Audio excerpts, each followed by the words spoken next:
Hi friends, అందరికీ నమస్కారం. ఎలా ఉన్నారు? జనరల్గా మనందరికీ డాక్టర్ అవ్వాలని ఉంటుంది కదా, కాకపోతే ప్రాసెస్ ఏంటి ఏం తెలియదు కదా.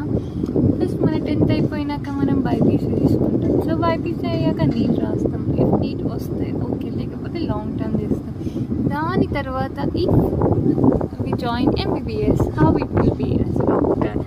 ఫస్ట్ మనకి ఎంబీబీఎస్లో 4.5 years ఉంటుంది. తర్వాత 1 year ఉంటుంది ఇంటర్న్షిప్. తర్వాత పీజీ అది ఒక 3 years. మన ఫస్ట్ ఎంబీబీఎస్ టోటల్ కంప్లీట్గా 19 subjects వీ హ్యావ్ ఉంటాయి.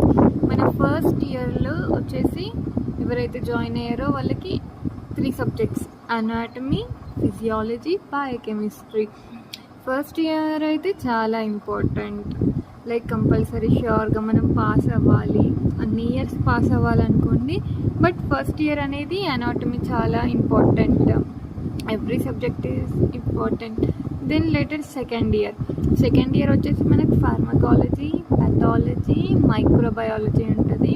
దెన్ ఇప్పుడు థర్డ్ ఇయర్ కొత్త షెడ్యూల్ ప్రకారం only 2 subjects, SPM and FMT ఉంటుంది. దెన్ ఇప్పుడు ఫైనల్ ఇయర్లో ఆఫ్థల్ ఈఎన్టీ కూడా యాడ్ చేసేసారు. ఇంతకుముందు ఇవి థర్డ్ ఇయర్లో ఉండేది, ఇప్పుడు ఫైనల్ ఇయర్లో ophthal, ENT, medicine, surgery, OBG, paediatrics అని చాలా పెద్దగా అయిపోయినాయి. దెన్ తర్వాత ఇంటర్న్షిప్. ఓకే, నెక్స్ట్ వీడియోలో మనం వాటి డీటెయిల్స్ తెలుసుకుందాం. అంతవరకు ప్లీజ్ లైక్, షేర్, సబ్స్క్రైబ్.